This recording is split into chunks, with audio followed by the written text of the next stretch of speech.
Sodom and Gomorrah.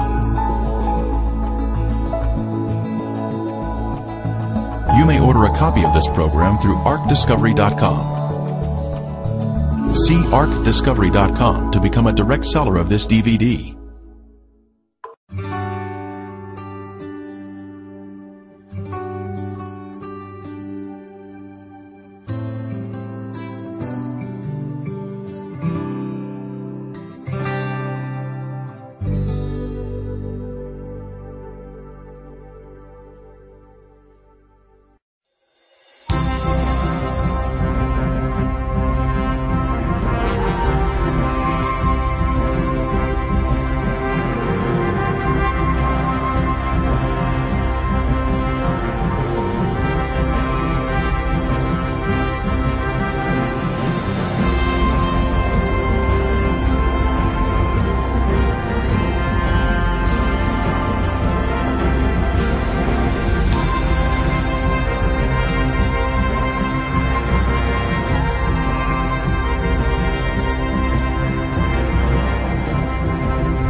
Sodom and Gomorrah.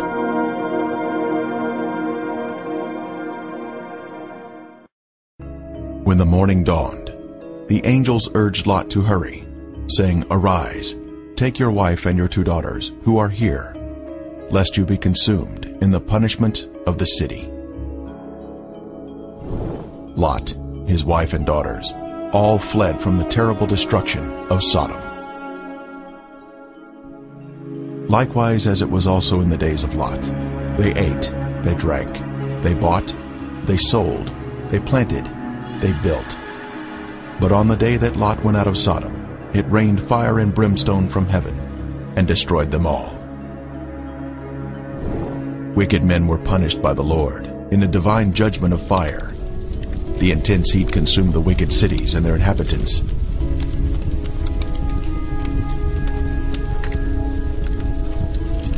But Lot's wife looked back toward her beloved Sodom, violating the angel's command, and was thus turned into a pillar of salt. Turning the cities of Sodom and Gomorrah into ashes, condemned them to destruction, making them an example of those who afterward would live ungodly. This is a visible example that is mentioned here. The Bible tells us the cities were in the plain of Jordan, which is the area surrounding the Dead Sea, and it was once a beautiful, lush area. At 1,300 feet below sea level, this is the lowest place on earth, a very hot and desolate region that was cursed by God because of the sins of the people. Sodom had pride, fullness of food, and abundance of idleness. Neither did she strengthen the hand of the poor and needy. And they were haughty and committed abominations before me. Flavius Josephus, the 1st century Jewish historian, tells us, "There are still the remainders of that divine fire, and the traces of the 5 cities are still to be seen." Popular thought has it that the cities were later covered by the waters of the Dead Sea, but if Josephus could see the cities in his day, then we should be able to view them also, as the water level has, if anything, receded since his time. And the border of the Canaanites was from Sidon, as you go toward Gerar, as far as Gaza, then as you go toward Sodom, Gomorrah, Admah, and Zeboim, as far as Lasha. The biblical description tells us the cities were spread out, forming a line along the Canaanite border, not grouped together in one area, as some may think. Driving along the coastal highway of the Dead Sea in Israel, one can soon see peculiar formations that are of a lighter color than the surrounding terrain. These are the ashen cities, destroyed by the wrath of God. These cities were consumed by intense flames, a supernatural heat that was directed by the hand of God. Today there is ash that is of lighter color than the surrounding mountains and terrain. As mentioned in the Bible, this is a desolate area where nothing grows.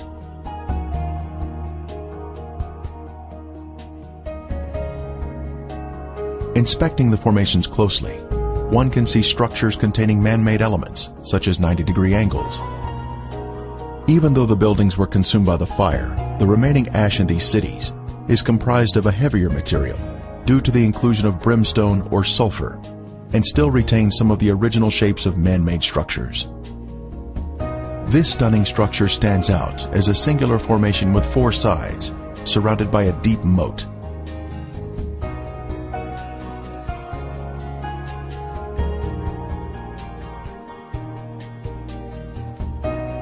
We move in closer to inspect the unusual features evident on the side of the formation.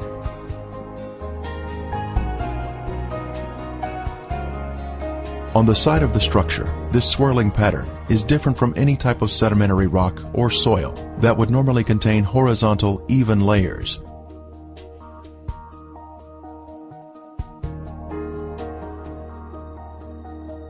These swirling designs were also seen in other ashen formations in the cities.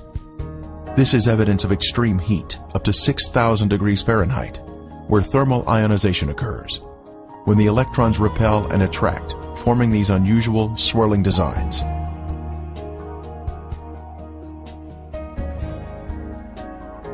In Lot's day, this area was a swirling cauldron of death and destruction, rained down from the Lord in heaven.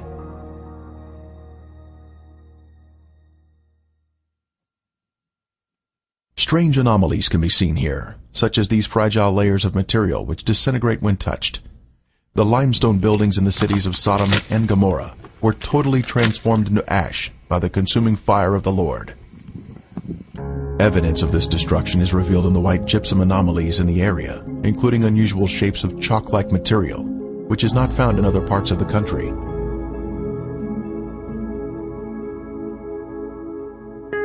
Even layers of white and gray material can also be seen, comprising gypsum and ash. At the time of Elijah on Mount Carmel, the Lord sent down a superheated fire from heaven, consuming the stone altar and sacrifice, turning them into ashes.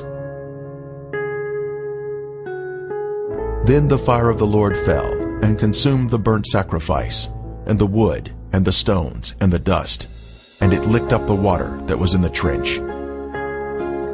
We are also told, "For the Lord your God is a consuming fire, a jealous God." When God unleashes a consuming fire, it will turn stone into ashes. At the perimeter of this city, one can see this amazing Sphinx still standing today.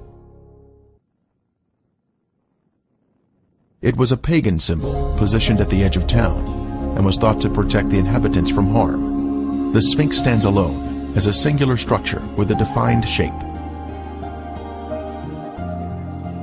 This particular Sphinx has an obvious demarcation between its base and the soil below it, another sign of a man-made structure placed on top of the soil. Later, we will see another Sphinx.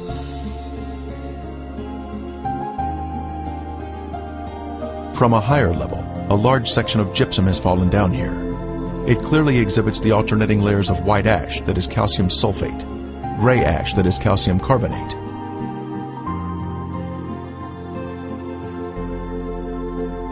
One can also find loose or powdery ash that is quite thick and has been deposited next to the formations. The ash is made up of calcium carbonate and calcium sulfate, which comes from the limestone buildings and the brimstone mixing together during the fire. In the formations themselves, some material can be gently raked off the surface with the slightest touch.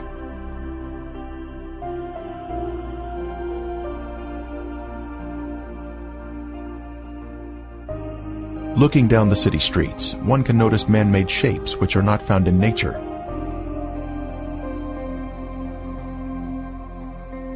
Here we see a building with square sides or 90-degree angles.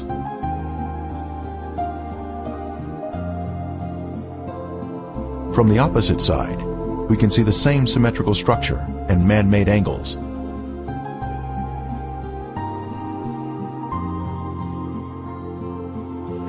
We can see the remains of walls that extended outward at 90-degree angles from the main structure.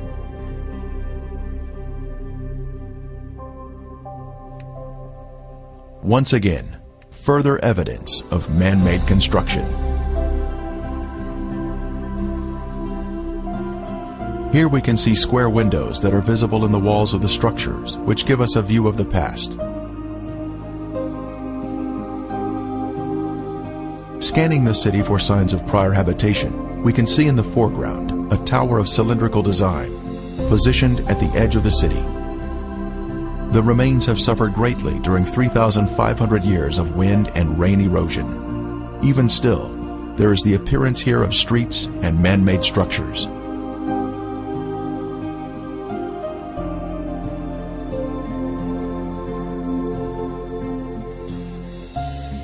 Here in the foreground, we have a conical shape, resting on a raised area. A short distance away, we see another similar shape.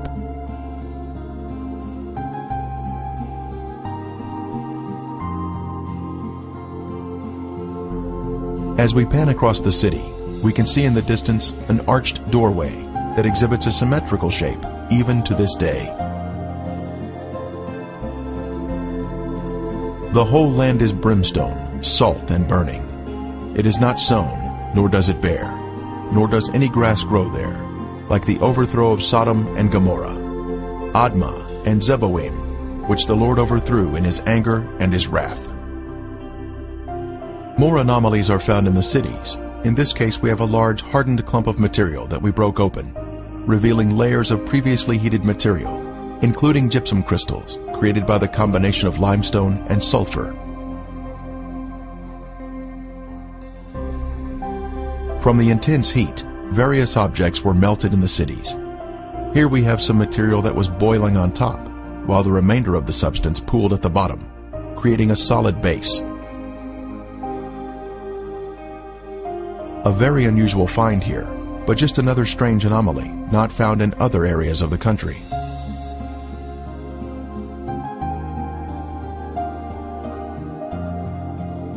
Here is another example of some type of substance that was melted from the extreme heat that God rained down from above. Resting on the ground, we find an unusual layer of gypsum crystals. Underneath the crystals is a layer of white gypsum, then gray ash, all of which was created by the great conflagration of heat, which consumed these sinful cities along the Dead Sea.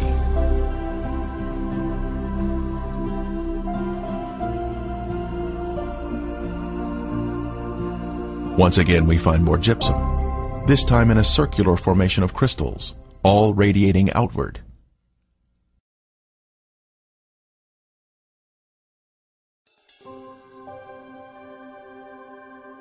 Then the Lord rained brimstone and fire on Sodom and Gomorrah, from the Lord out of the heavens.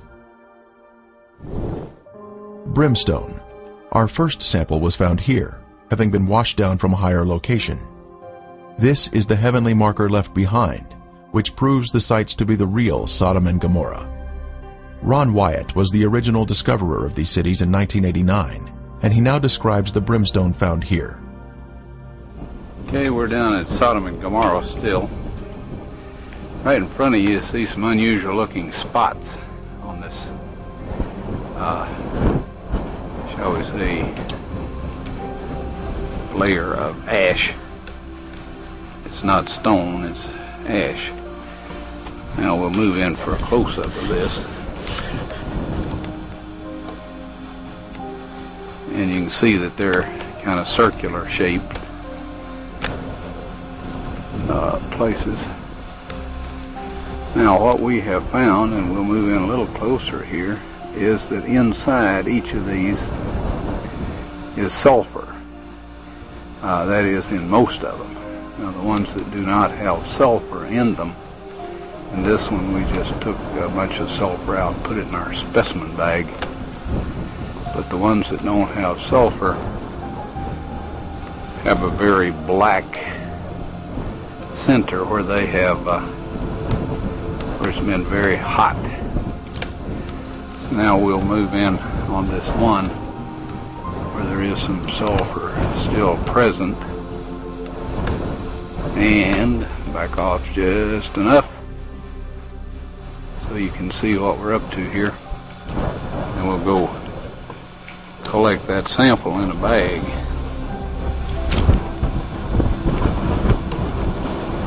Before I started using this knife, it was very, very sharp.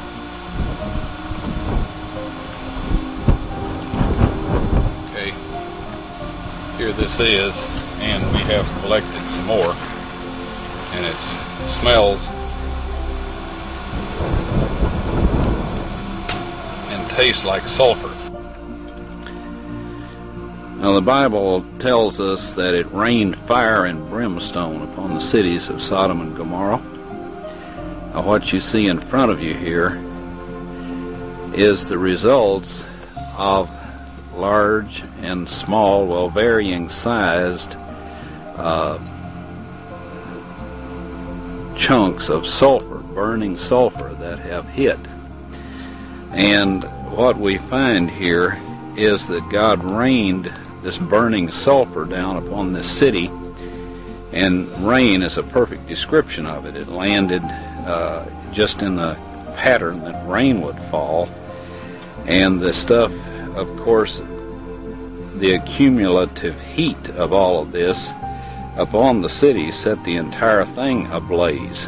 The flashpoint of every material there, metal, stone, of course the people, and everything burned, and this sulfur continued to burn, and it vitrified the material around it after it had burned it all up, sealed itself off from the oxygen, and then of course smothered itself out. And in each of these little crystalline capsules here is a varying size chunk of sulfur, and there are millions of these in these ashes that we have here.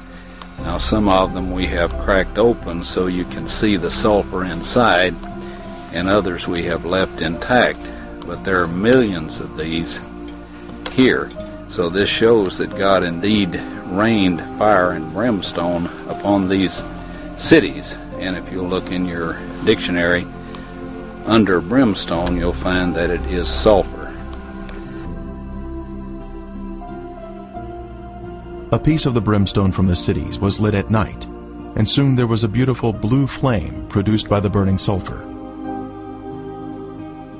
A very strong aroma of sulfur filled the air, and was overpowering if one directly breathed the fumes.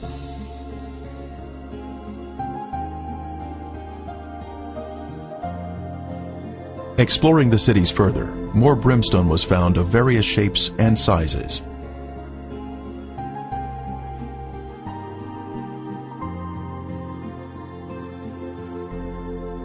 Several samples have been washed down to areas below and were added to our growing collection.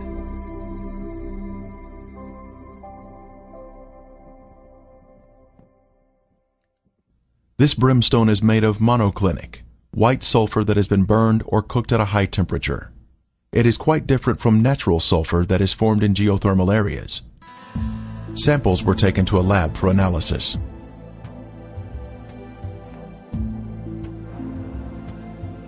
Each specimen was carefully separated and prepared for testing, with the outer portion cast aside.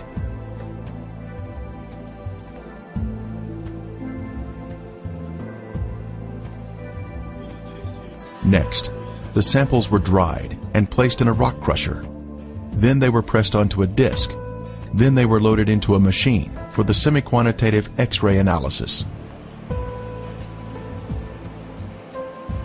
Each sample was individually transported into the testing chamber for analysis. The results proved to be quite amazing.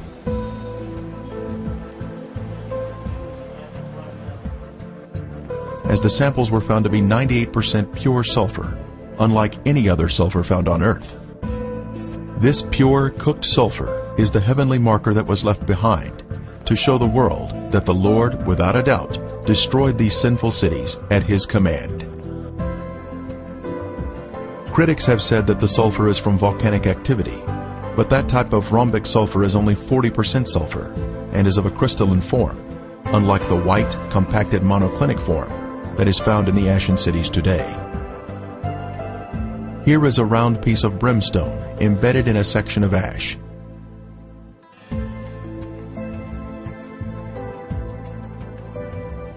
Another clump of ash contains a piece of brimstone that has a burn ring surrounding the unburned sulfur inside.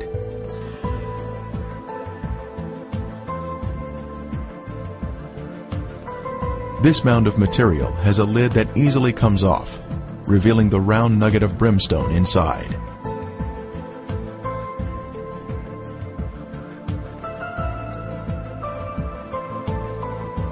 As we gaze across the southern end of the Dead Sea, we can view the El Lisan Peninsula in Jordan. Apparently the city of Gomorrah extended over to this peninsula in the days of Lot. One can find the same white formations in this area. Ashen formations are seen, including walls extending out at 90-degree angles. We can also see clumps of gypsum scattered on the ground, like this one here. Brimstone is also found in this area. Incredibly, a Byzantine-era church was constructed here, as noted on this sign, built here because the area was known for its biblical significance.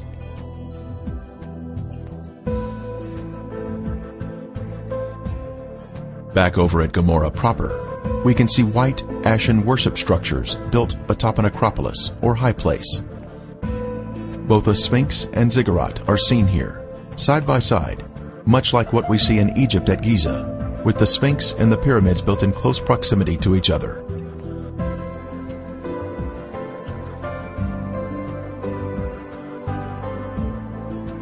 While inspecting Gomorrah, other visitors arrived to view the unusual formations. The Sphinx is made of a white material, whiter than the ash surrounding it. Perhaps it was built of more expensive components and dedicated to their pagan gods. The Sphinx represented a god of protection, but even it was consumed in the flames. It is approximately 30 feet long and is quite impressive, both in its shape and size. Resting near it is the ziggurat, symmetrical in shape and also comprised of a special white material. Here we can see a ziggurat standing next to a symmetrical tower. Next, we can see an arched door between two pillars, and once again, another arched door. As we scan across the city, our eye notices a raised white formation in the distance.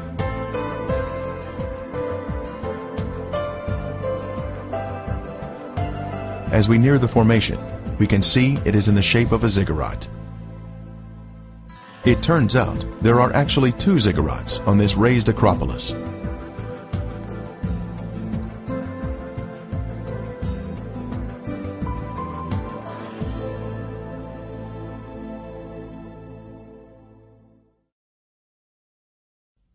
As we stood next to one of the ziggurats, our team found perfect specimens of melted brimstone, where the liquid from the burning sulfur had cooled down, forming a hard, crystalline shell around the unburned sulfur that was hidden inside.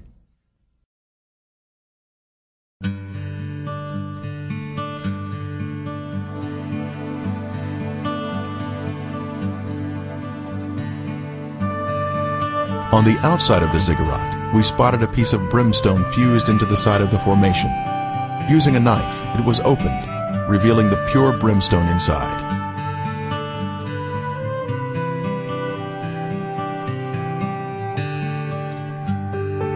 Resting on a ledge of the ziggurat, we see another sample of brimstone that was opened with a knife, once again revealing the pure sulfur inside.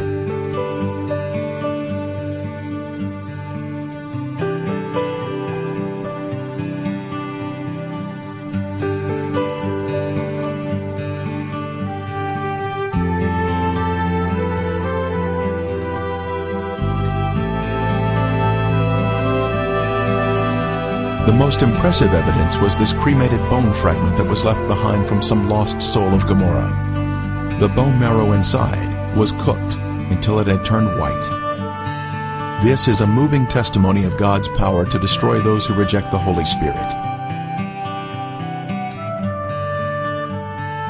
Are we in the will of God, allowing the Holy Spirit to guide us into obedience? Or are we part of the rebellious and lost?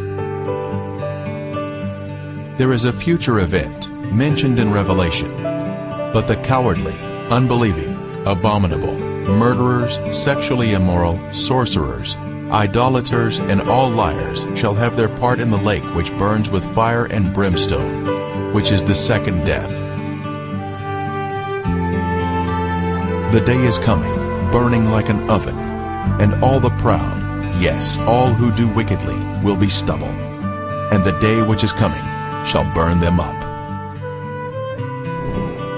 The surface of the earth will be as a lake of fire, with all unrepentant sinners being consumed by fire and brimstone, just as Sodom and Gomorrah were destroyed. Friend, there is only one way to escape the punishing flames of the second death, and that is through Jesus Christ. Won't you ask Him to take over your life today?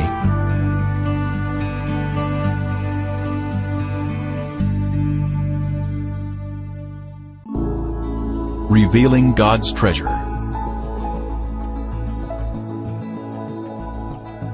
You may order a copy of this program through arcdiscovery.com. See arcdiscovery.com to become a direct